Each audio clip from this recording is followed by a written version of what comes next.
E aí, beleza? Sou o Júlio Augusto, mas também sou Ifá família do Sadi Oyekalé. Eu sou um macumbeiro e eu quero falar hoje, assim como eu tenho falado há um tempo já, sobre livros e fazer resenhas sobre elementos da nossa cultura que impactam o nosso pensamento religioso, mas sempre por um ponto de vista da sociologia. Me acompanha? Ó, eu falei sobre Ilíada, né? E também falei sobre Odisseia. Tudo isso são obras de Homero.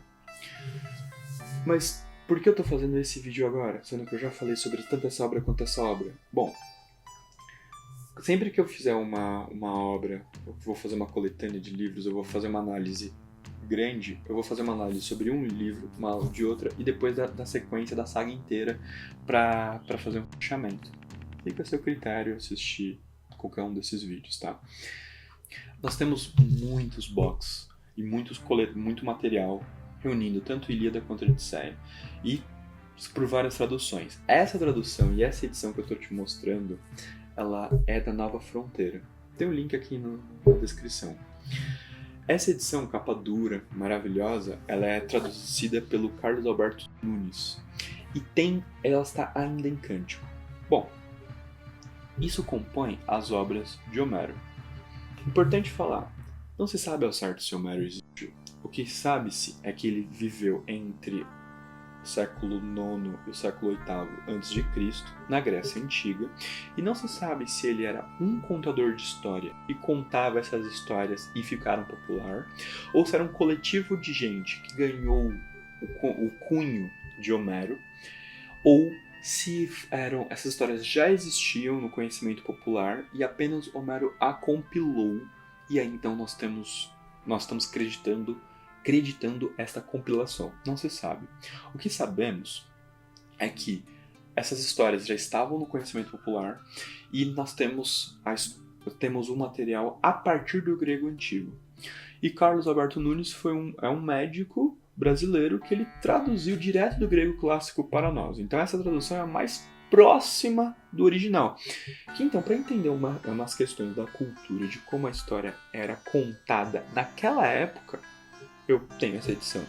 Mas não é a única e também não é a melhor. A menos se você quiser fazer alguma resenha científica, fazer usar para anotação ou fazer uma referência em algum artigo acadêmico, ou enfim, essa é a mais conceituada dentro da academia, justamente por causa da tradução dele.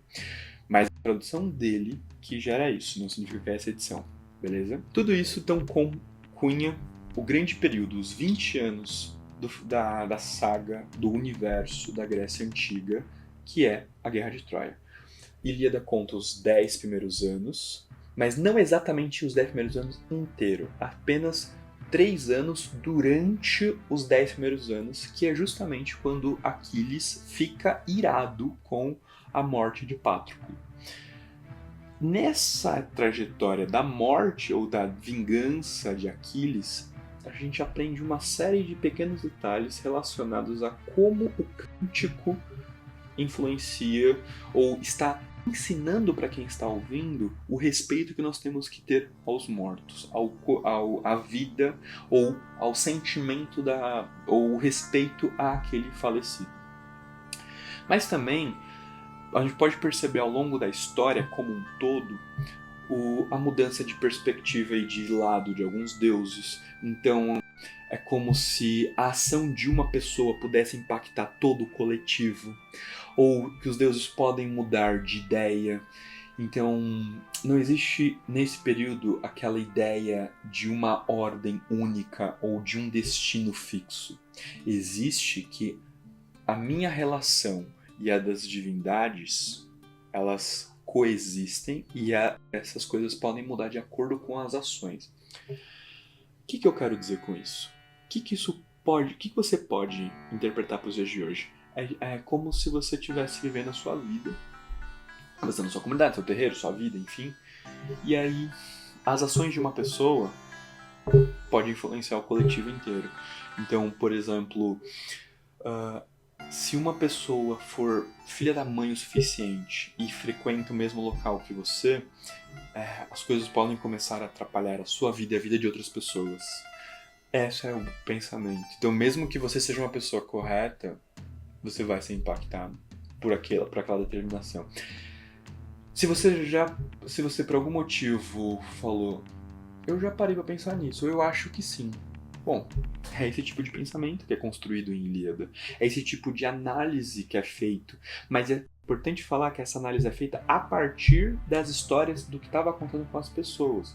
Exemplo. A guerra começou a tomar um novo rumo. Significa então que os deuses mudaram de ideia. Agora os deuses começaram a abençoar quem é vitorioso. Mas aí aconteceu alguma coisa, uma grande jogada, e começou a direcionar para outro rumo. Significa então que Deus A com Deus B decidiram fazer um acordo e mudaram de rumo também. Então é sempre importante entender que a história é contada pelo vitorioso. E até hoje nós temos esse pensamento de que se eu estou vivo é porque eu sou um vitorioso. A história é sempre contada porque alguém agiu a meu favor. Esse pensamento, esse senso comum, ele também é construído de uma forma narrativa. E essas histórias, essas lendas, esses mitos, eles ajudam-nos a sustentar esse pensamento, tá? Enfim.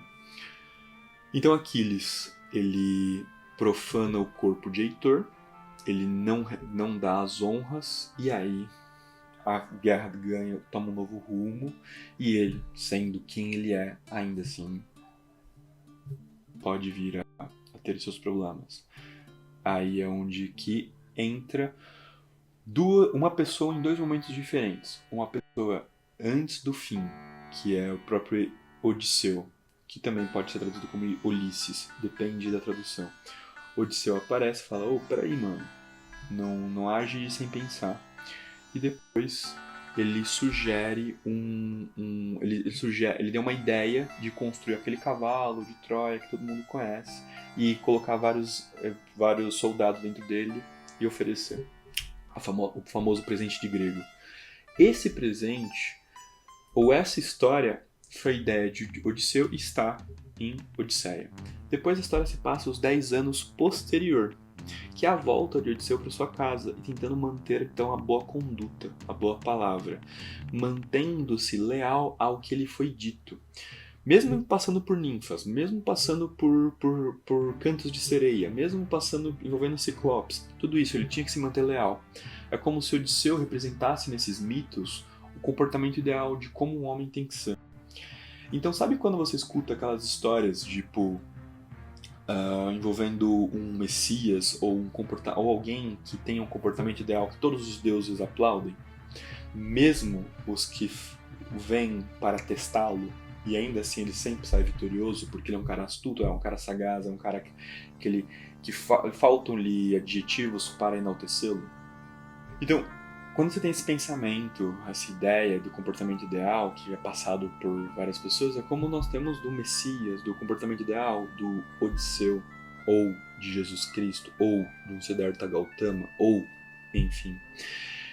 Esses modelos de comportamento ideal eles existem em várias culturas. E aí eu vejo muita gente falando assim, enche a boca para falar que o catolicismo criou uma ideia de como tem que ser a pessoa. O catolicismo é hipócrita, o catolicismo ou o cristianismo, enfim. Mas foi eles mesmo. Foi exatamente ele que criou isso.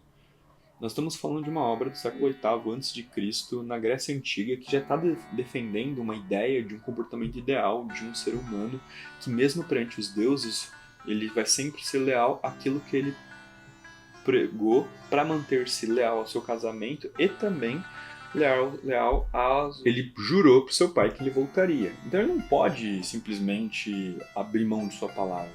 Ele é uma pessoa leal, uma pessoa honrável. E esse é o ponto. Esse é o detalhe, entende? Então, eu vejo muita gente enchendo a boca para falar sobre que alguns comportamentos foram criados pelo catolicismo. Eu não acho que foram criados pelo catolicismo. Eu acho que o sistema de narrativa, ele coexistem na nossa sociedade há muito tempo. E esses ideais de comportamento e ideais de civilização, eles existem. Eu vou dar um exemplo. Esse box, ele é um objeto, né? Então, ele está na minha mão. Ele é alguma coisa objetiva. Eu tô falando, ele está aqui, certo? Não tem como... Vamos lá. Mas se eu fizer assim, ele continua na minha mão. Tá vendo? Ele tá aqui na minha mão. Se você não está vendo, bom, eu estou vendo. Isso é uma coisa subjetiva. Ele está aqui, mas nem todo mundo percebe. E eu estou percebendo. Você não. Mas se eu fizer assim, bom, como é que eu posso dizer que aquele box, que esse box, não é aquele, né? É esse, porque ele está aqui. Ele está aqui, sendo que eu estou mexendo a mão de uma forma que não parece que tem um objeto aqui. Isso é um pensamento de que o objetivo, o objeto, aquilo que é sólido, que todo mundo vê, todo mundo consegue compreender. O subjetivo é alguma coisa que só uma ou outra pessoa consegue compreender, alguma coisa consegue perceber. Então, existem pensamentos que são objetivos, existem coisas, essas noções são objetivas, tem coisas que são subjetivas, que apenas uma, duas, três pessoas estão dentro daquele contexto. E existe o intersubjetivo, que independente de um grupo de pessoas, independente de uma ou duas ou três pessoas acreditarem, um grupo, um coletivo, algo grande o suficiente, existe, mas dentro da mente apenas daquelas pessoas. Então, nessa ótica, um pensamento, uma ideia que um coletivo de 1.000, 2.000, 3.000 pessoas acreditam, mesmo que uma pessoa fale, eu não deixei de acreditar, aquilo não deixou de existir para aquele coletivo. Isso é o intersubjetivo, tá? Um pensamento intersubjetivo, um conceito intersubjetivo. E aí vamos para um outro ponto.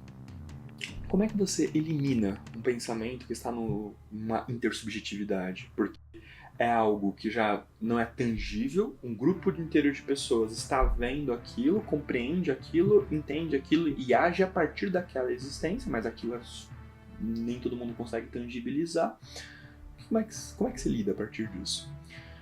A gente entende na sociologia que esse tipo de pensamento que está na intersubjetividade, ele só consegue ser eliminados, ou se você fizer um extermínio, então deixar de um grupo de pessoas passarem a desacreditar naquilo, ou deixarem de existir, que aquele campo de pensamento some, ou quando você tem um outro pensamento que você se aproxima daquele pensamento de intersubjetividade e direciona para um novo pensamento, para onde você quer levar.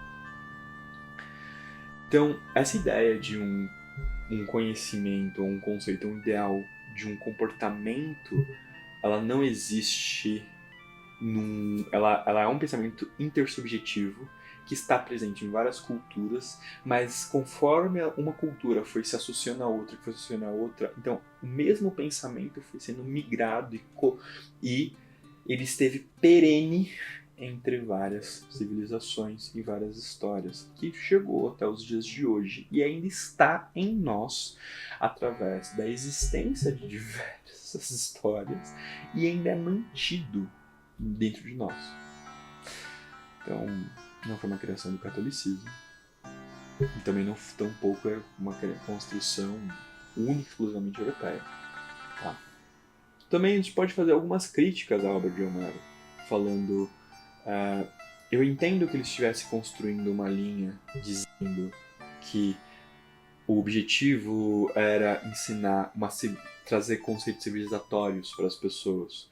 E aí existem muitas correntes de pensamento que tratam os elementos aqui que eram tidos para vender o ideal de civilização, transmitir o comportamento ideal, dizer que você não deve fazer uma coisa A ou não deve fazer uma coisa B, ou que você não deve, ou você tem que tomar cuidado para sua ação não influenciar outra pessoa. Aí eu consigo compreender isso. Mas, e quando a forma que ele narrou determinada coisa, ou a forma que ele narrou ou descreveu determinada ação, dá a entender que aquele Deus específico cuida de determinado assunto, e aí foi criando então uma mitologia em cima de como se os deuses tivessem funções e arquétipos que a gente vê isso até hoje. Bom, se você se aproxima da obra de Homero como ainda mais próximo dos cânticos, você vai ver que os deuses eles mudam de opinião, eles mudam de lados e eles têm diversas funções. Então ele não existe só um deus de uma única coisa. Às vezes até mesmo dizer que ele faz mais de uma coisa são adjetivos e não funções propriamente dito. Entende? Então, até mesmo para nós entendermos como é que é a função dessas divindades é subjetivo demais, é difícil tangibilizar. Tem que ser entendido não como um retrato de como as divindades eram para a época, e sim entender que elas estavam sendo citadas como formas para sustentar alguma pedagogia civilizatória. Espero que tenha gostado, tá? Solta aqui uns comentários, dá like, compartilha, manda pra alguém que acha que vai gostar desse tipo de conteúdo. E vou sempre postar um vídeo ou outro contando uma história de algum livro, algum assunto, alguma conversa sobre um ponto de vista, algum material que traga uma reflexão religiosa e também sociológica de determinado assunto. Valeu!